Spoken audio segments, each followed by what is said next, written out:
아주 절실하게 했던 것 같아요. 그러니까 어떤 무념무상이라고 할까 막 그 자체에만 집중을 해가지고 근데 불과 5분 10분도 안 됐는데 저 깜짝 놀라서 뒤를 돌아봤어요. 누가 제 배낭을 들어주는 거예요. 그리고 발바닥이 시원해지는 거예요, 갑자기. 예.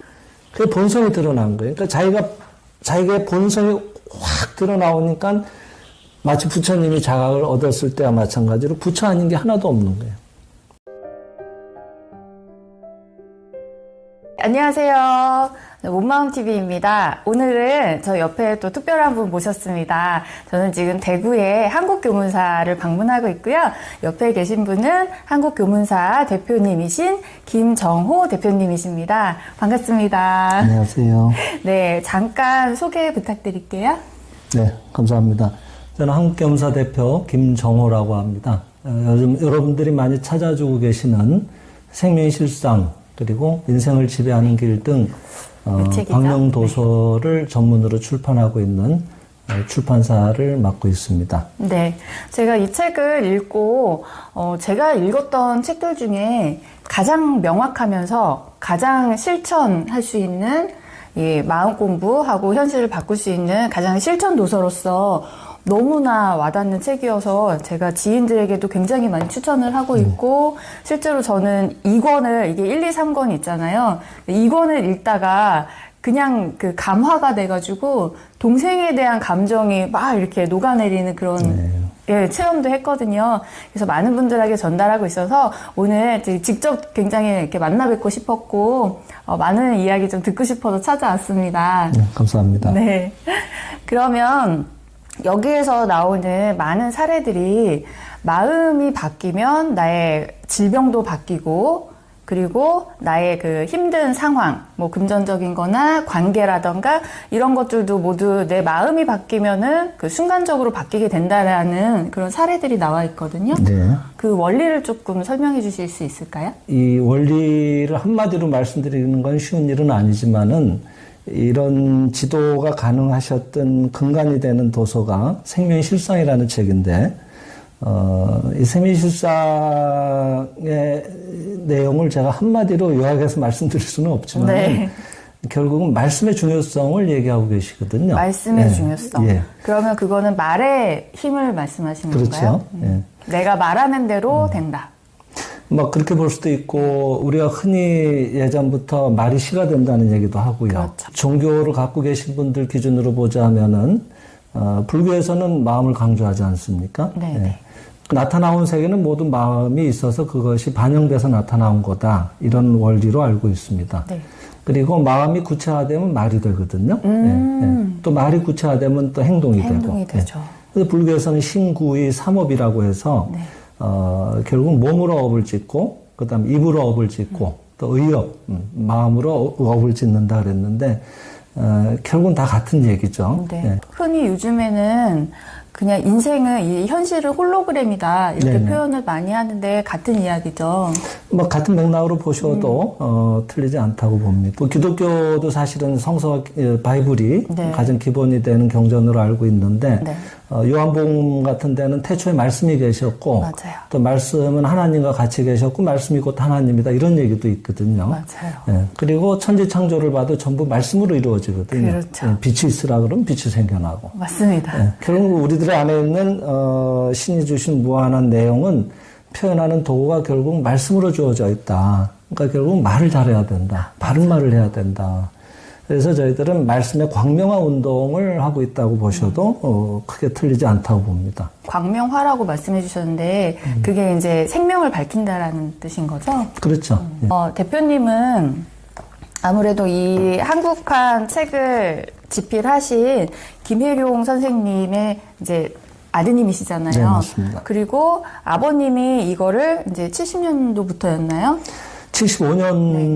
75년부터 출판을 하신 건 아니고 75년부터 이 생명실상을 접하시고 그 내용에 너무 깊이 공감하셔서 그때는 번역서가 없던 시절이었거든요. 네. 그래서 본인이 조금씩 이 번역을 하셔서 그것을 그때는 인쇄 기술도 별로 없던 시절이라서 등사기로 미셨어요, 혼자서. 네. 손으로 쓰셔가지고.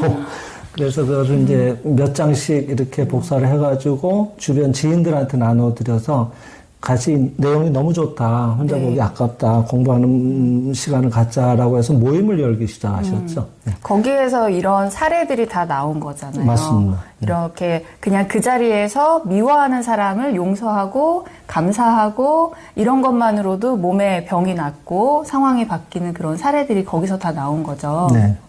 근데 미워하는 사람을 용서하고 감사한다라고 하지만은 네. 미워했던 것이 착각이었구나라는 걸 깨달았을 때 체험이 일어나는 거거든요. 그러니까 우리가 미운 사람인데 내가 용서했다? 마음으로 덮어두면 용서가 되나요? 안 되죠. 네. 결국 뭉클뭉클 다시 살아나거든요. 맞아요. 그것이 아니라 진짜 용서받을 사람은 나였구나. 내가 잘못 보고 있었네.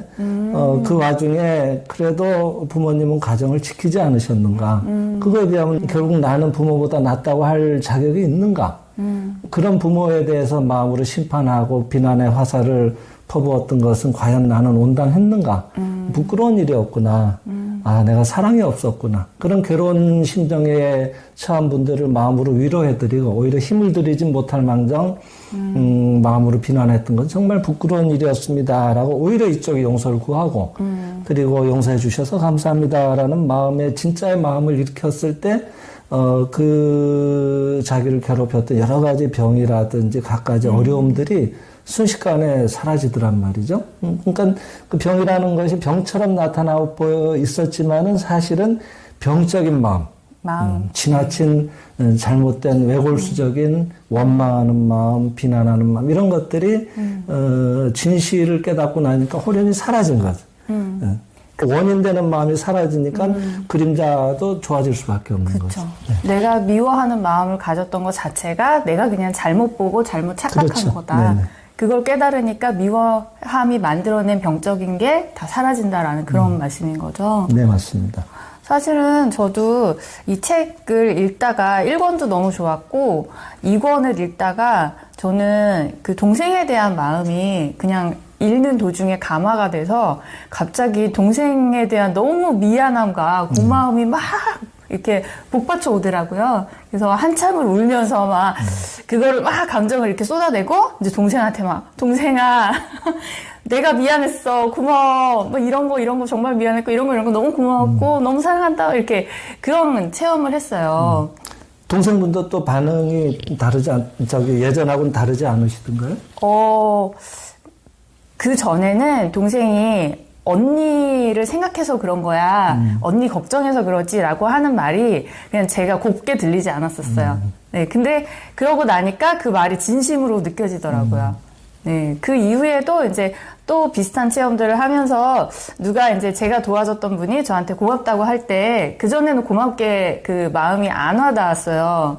네, 그냥 의례껏 하는 얘기고 좀 챙길 거만 얄밉게 챙긴다 이런 마음이었는데 이런 책과 이런 감사행 하는 것들 이런 거를 제가 하고 접하고 나니까 그 고맙다는 말이 진짜로 고맙게 느껴지더라고요. 네, 그렇죠. 그러니까 결국은 상대의 모습은 내가 그렇게 보고 있었을 뿐이라고 하는 것들을 이제 그런 체험을 통해서 우리가 여실하게 느끼게 되고 이제 그런 믿음이 자꾸 쌓이게 되면은 결국은 바깥에 뭐가 있는 게 아니었구나. 내가 그렇게 보고 있었구나. 결국 바꿀 건 내 마음 하나였구나라는 것을 이제 자꾸 더 깊이 느끼게 되겠죠. 맞습니다. 이제 이 책을 정말 많은 사람들에게 소개를 했거든요. 네. 그리고 실제로 경험하신 분들의 사례가 너무 많잖아요. 네네. 그리고 선생님께서도 아마 이렇게 수십 년간을 이 일을 해오셨으니까 많은 사례들을 실제로 접하셨을 거예요. 네. 그러면서 가장 기억에 남는 사례?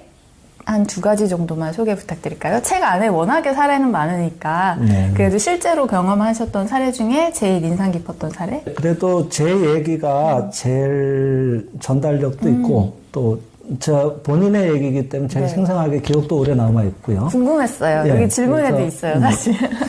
제 말씀 먼저 드리면은 군 시절에 저는 학사장교로 입대를 했는데 첫 행군을 나왔습니다. 20km 행군인데 근데 그 행군이 참 힘들더라고요. 첫째 익숙하지 않은 배낭도 메야 되고 총기도 들어야 되고 그리고 첫째 군화에서 그 이렇게 발바닥에 마찰이 자꾸 생기니까 물집이 잡히거든요. 그렇다고 들었어요. 막. 그래서 이것도 굉장히 무겁고. 그렇죠. 네. 발바닥은 타들어가는 것 같고, 그 궁장의 무게가, 어깨 속으로 막, 어깨를 끊고 막 들어가는 것 같은 이런 정도의 통증을 느끼거든요. 네. 근데 낙오를 하게 되면 또 인관하는데 여러 가지 감점이 되면은 굉장히 심리적으로 많이 불안했거든요. 그래서 어떻게든 완주를 해야 되는데, 이제 얼마 안 남았긴 했는데, 곧 낙오를 할 것 같은 거예요. 그때 늘 제가 중학교 때부터 아버님한테 이 말씀을 들었으니까, 인간 신의 자식이고 무한력이다. 네. 그리고 말씀대로 된다. 나는 신의 자식 무한력. 자꾸 이 말을 해라. 이런 말씀들이 기억이 나더라고요. 근데 평상시에 그렇게 많이 활용을 했는가 하면은 그냥 뭐 이치로만 알고 있었죠. 근데 내가 다급한 상황이 되니까 그 말씀이 떠오르는 거예요. 아, 이걸 해야겠구나. 내가 내 말씀의 힘으로 내 안에 있는 무한력을 한번 끌어내보자. 그 생각이 든 거예요. 그래서 지금 정확하게 기억은 없지만 하여튼 했던 말이 기억나는 거는 나는 신의 자식 무한력, 나의 발은 신의 발. 뭐 이런 말들을 계속 되뇌었던 것 같아요. 그렇게 오래 한 것 같지도 않아요. 한 5분, 10분? 그냥 말로 계속. 예. 그냥 마음속으로. 마음속으로. 예, 아주 절실하게 했던 것 같아요. 그러니까 어떤 무념무상이라고 할까 막 그 자체에만 집중을 해가지고. 근데 불과 5분, 10분도 안 됐는데 저 깜짝 놀라서 뒤를 돌아봤어요. 누가 제 배낭을 들어주는 거예요. 군장을 뒤에서. 너무 가벼운 거예요. 웬일이지 했는데 누가 들어줄 사람이 누가 있겠어요. 다 나고 직전인데. 그때부터 뭐 힘이 나는 거예요. 그리고 발바닥이 시원해지는 거예요, 갑자기. 예. 너무 놀랐어요, 저도. 그래서, 옆에 보니까 또 동기 하나가 막 나고 직전이에요. 그래서, 야, 총 하나 줘. 내가 들어줄게. 총을 2자를 매가 제가 끝까지 그 수경지로 들어갔던 기억이 나요. 근데 그 동기생이 지금도 그 대구에서 교편 생활을 하고 있는데, 몇 년 전에도 만났지만은, 야, 네가 그때 총 안 들어줬으면 내가 낙오할 뻔했어. 그 얘기를 하더라고요. 나 혼자만 그렇게 기억을 했는 줄 알았더니 그게 사실이더라고요. 그러니까, 그런 걸 보면은 말씀의 힘이 얼마나 중요한가 하는 거를 그때 저는 체득을 했죠. 그 뒤로 이제 전 차출이 돼서 특전사를 갔는데, 와. 특전사 하면 여러분 아시지만 천리행군이라는 게 굉장히 유명하지 않습니까? 그래서 다들 막 낙오도 많이 하고 힘들어 하는데, 물집 한 번 전역할 때까지 물집 한 번 잡힌 적이 없어요. 그때마다 그 예. 마음의 힘을 이용해서. 그렇죠. 뭐 말씀의 그걸 힘을 항상 이용해서. 응용하고. 예. 그리고 또 이제 장교니까 아무래도 앞에서 이제 지도복을 끌고 하다 보니까 더 뭐 힘든 거 이런 거 생각보다는 책임감으로 가니까 더 좋았던 것 같아요, 오히려. 네. 맞아요. 근데 그게 이제 물리적인 나의 감각이잖아요. 그렇죠. 근데 감각에서 벗어나신 거잖아요. 근데 한계 상황이 오니까 안 할 수가 없겠더라고요. 다급하면은 어때요? 우리도 밖에 나가서 다급하면은 부모를 찾거나 그쵸. 하듯이 그쵸. 내가 믿을 건 이거다 이제는. 라고 나는 그때 신의 자식이다. 일념이 됐던 것 같아요. 그래서 이게 뭐든지 집중해서 거기에 몰입해서 딴 의심 없이 그 자체가 되는 거 정말 중요하구나 하는 걸 맞아요. 그때 한번 체득을 했던 것 같습니다. 맞아요. 그래서 저도 사실 그런 경험들이 꽤나 있었어요. 네. 이렇게 마감 막 이럴 때 네, 맞아요. 그때 힘이 집중해서 나오죠. 네. 하루 만에도 막 그걸 해내고 막 맞습니다. 이런 기적들이 금방 일어나는데 진짜 그게 집중과 네. 몰입과 마음의 힘, 믿음 이런 거 그리고 내 행동 네. 그런 게 어우러지면 기적이 일어나는 거는 너무 당연한 것 같아요. 사실은. 그리고 이제 기억나는 분 중에 한 분은 저희도 월간지에도 많이 소개됐던 분이고 또 저희 단체 간부로도 활동하셨던 분인데 그분이 이제 그 한쪽 다리에 뼈가 썩어 들어가는 골육종 같은 그런 특이한 병을 앓으셨어요. 육종이면 암 종류네요. 예.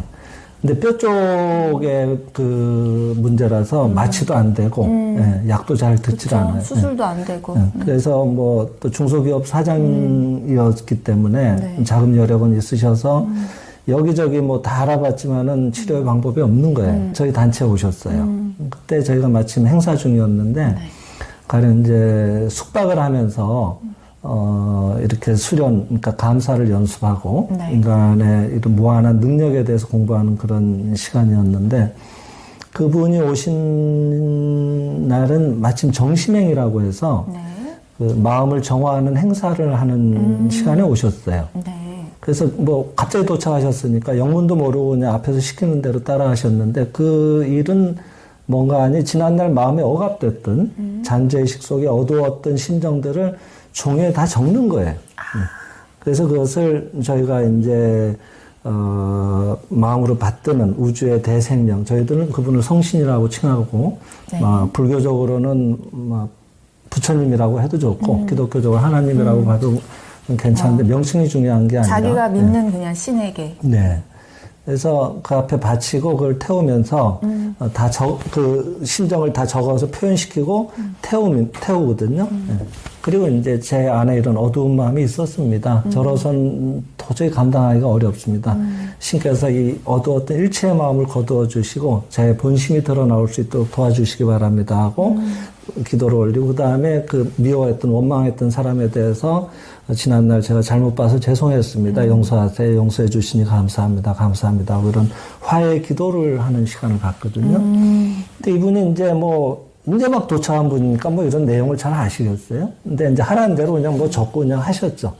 근데 남자분들, 여자분들 이렇게 숙박을 하다 보니까 숙소가 따로 정해져 있는데 다리가 너무 아프니까 부인이 남자 숙소에 들어오셔서 옆에서 다리를 주물러 주셔야만 이분은 겨우 잠을 잘 수 있었던 거예요. 근데 이상하게 그날 그 행사를 마치고 저녁에 잠이 들려고 이제 누웠는데 잠이 안 오고 자꾸 눈물이 나요. 자기도 모르게.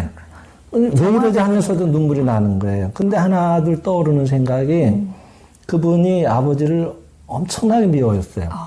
왜 그랬는가 하니 그 시골에서 어렵게 고등학교에 그 마을에서 유일하게 진학을 했는데 합격을 했어요. 진학을 한 게 아니라.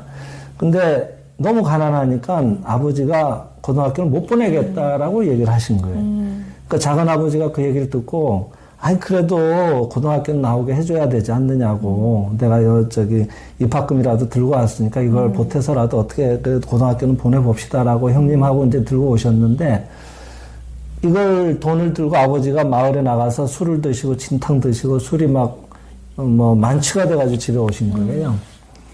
그걸 보는 순간에 이분은 그냥 눈이 뒤집힌 거죠. 세상에 저런 아버지가 어디 있는가?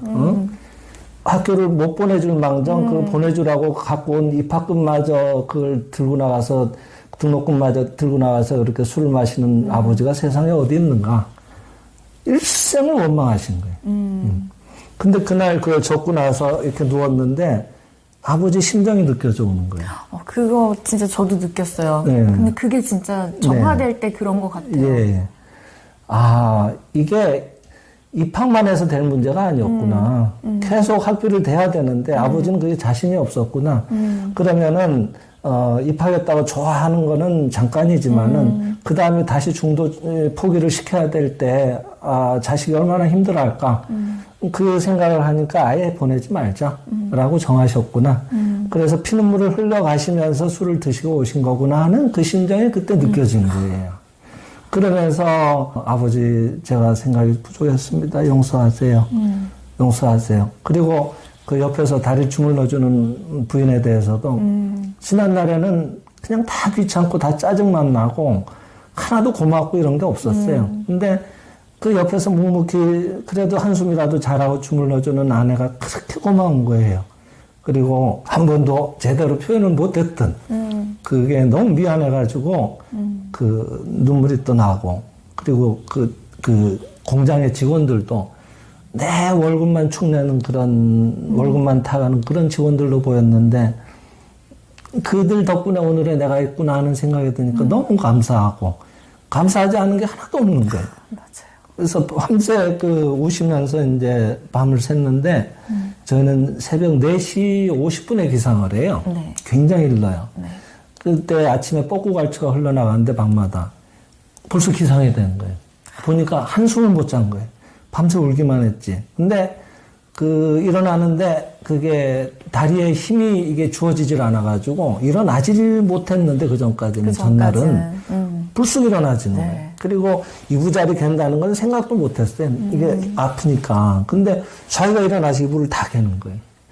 그리고 아침에 이제 실상과회라도 이런 행사를 마치고 나가서 저희가 그때는 도심 한가운데 큰 건물의 옥상층을 사용했는데 실내 공간이 한 200평 되면 바깥에 베란다 공간만 한 300평이 됐어요. 굉장히 큰 건물이었습니다. 나무들을 옥상에도 심어 놓잖아요. 네.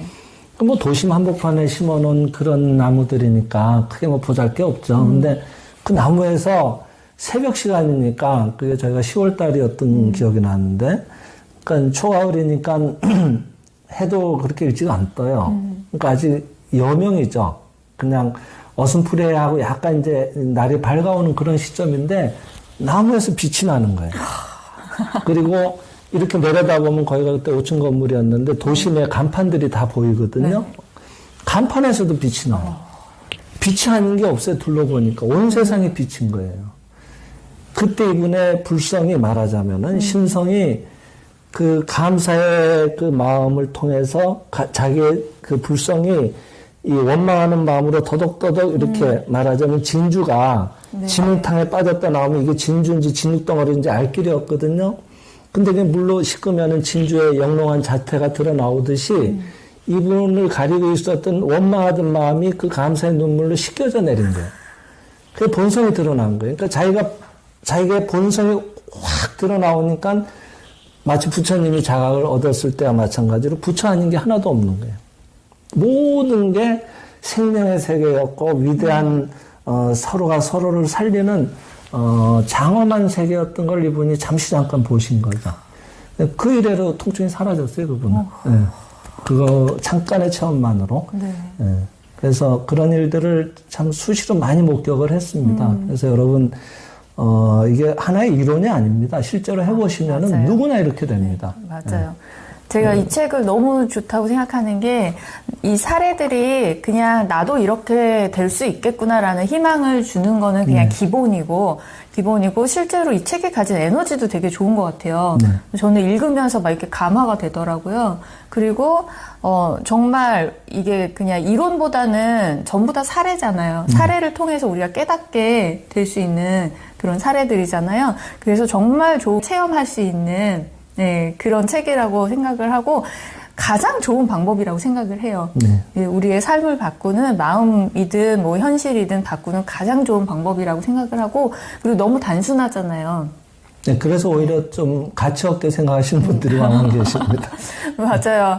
근데 저는 이거만한 게 없다고 생각을 하거든요. 지금 말씀해 주신 사례들도 너무 감동적이고 저 정말 공감하는 게 저는 이 책을 읽기 전에 이제 부모님에 대한 것을 체험을 했었는데 그때 말씀하신 것처럼 우리가 이타적인 게 아니라 자기중심적으로 세상을 보기 때문에 나 상처받은 거, 내가 당한 거 이런 것만 다 아픔으로 기억을 하는데 그 어머니에 대한 마음이나 아버지에 대한 마음이 씻겨나갈 때 엄마가 느꼈던 감정이 고스란히 느껴지더라고요. 네, 맞아요. 네. 근데 그런 체험을 통해서 그 마음이 이렇게 씻겨나가는 것 같아요. 안 그래도 부모님 말씀하셔서 혹시 도움이 될까 해서 여기 인생의 비결 365장이라는 365장 시대지 중에 하나입니다. 네네. 근데 그 시리즈의 책이 있군요. 근데 요 비결 365장 183쪽을 보면은 부모에 대한 얘기가 나와 있는데 항상 저는 이 책 주문하실 때 뭐 때문에 이 책을 보시려는지 이런 것도 여쭤보면서 이제 그분의 인생 상담도 해드리는 경우가 많은데 대개 인생의 문제의 시작이 이번 생의 경우는 부모님하고 연관된 경우가 대부분이에요. 그렇죠. 그래서 저희들은 또 특히 여기 오시면은 이 출판도 하지만은 이 생명실상을 기본으로 해서 생명실상을 공부하는 분들의 모임인 생명실상 연찬회라고 줄여서 실상회라고 합니다만은 이 실상회에서는 항상 부모님 감사행을 먼저 하거든요. 그거를 가장 기본으로 말씀을 하시더라고요. 근데 그 이유가 있어서 지금 제가 잠깐 이 내용을 소개해 드리려고 합니다. 여기 보면은 부모는 신과 자기를 연결하는 매개다라는 소제목의 글인데요. 7등대의 점등자의 신시에 이것은 저희들 이 생명실상을 압축해 놓은 감로의 법이라는 경전이 있는데 그 경전 앞에 시작하는 제일 앞에 나오는 신시인데 그 신시에 보면은 신에게 감사해도 부모에게 감사치 않는 자는 신의 뜻에 어그러지노라라고 가르치고 있다. 신에게 기도해도 그 기도가 성취되지 않는 일이 있다면 먼저 자신은 부모에게 감사하고 있는 것일까 하는 것을 반성해 볼 필요가 있다. 우리들의 생명은 조상을 통하고 부모를 통해서 신의 생명이 지금 여기에 현현하고 있는 것이다. 신이 인간으로 자기 현현을 이루려고 원해도 부모라고 하는 매개를 통해서만 그것은 가능한 것으로서 부모가 존재하지 않았다면 신의 생명은 자기로 현현할 수 없었던 것이다. 부모를 매개로 할 때에만 인간의 생명은 신에게 연결되는 것이다. 그 때문에 부모에게 감사하지 않는 자는 인간과 신을 연결하는 매개를 잘라버리는 것이 된다. 이렇게 얘기를 하고 계시거든요. 이런 진리의 공부를 하시거나 마음 공부를 하시는 분 중에도 부모하고의 관계가 원만치 않은 채로 맞아요. 여러 가지 공부를 해보셔도 결과가 잘 안 나오는 경우에 이런 부분을 꼭 돌이켜 보실 필요가 있다고 생각을 합니다. 맞아요.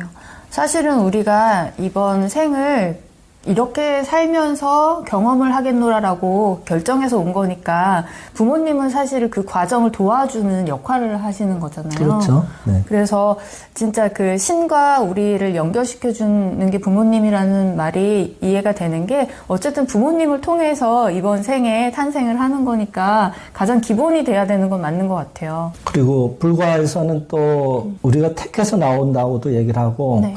그러니까 가장 나에게 적합한 영혼의 성장을 이루어줄 만한 가정을 택해서 우리가 그 부모 밑에 자녀로 들어온다고 하는 것이니까 아까 말씀하셨듯이 내가 택한 부모이고 거기에 성실하게 부모는 나의 성장을 이룰 만한 좋은 환경을 베풀어 주셨던 것인데 그렇죠. 그 좋은 환경이라는 게 우리가 생각하는 어떤 현상적인 기준으로 그저 잘 먹고 잘 사는 것만이 좋은 환경이냐 하면은 대체로 사람은 너무 갖춰져 있으면은 나태해지기 시작하거든요. 영적으로는 퇴보하기 시작한단 말이죠.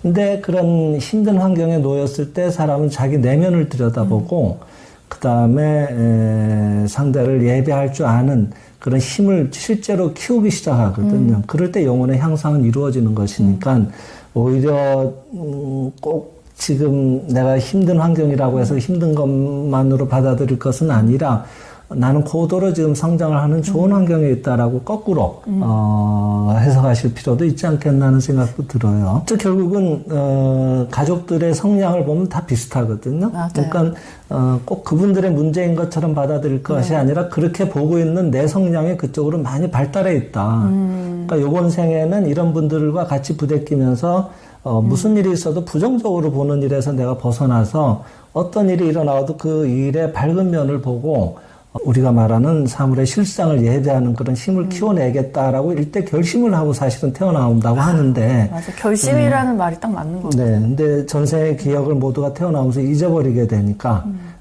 또 하던 습관의 마음을 일으키게 되는 거죠. 그래서 그런 반복이 되는데, 다행히 저희 주변에는 이런 훌륭한 가르침들도 많이 있으니까 이런 걸 또 통해서 자기를 들여다보는 공부를 자꾸 지속하시다 보면 반드시 훌륭한 결과가 있을 거라고 생각을 합니다.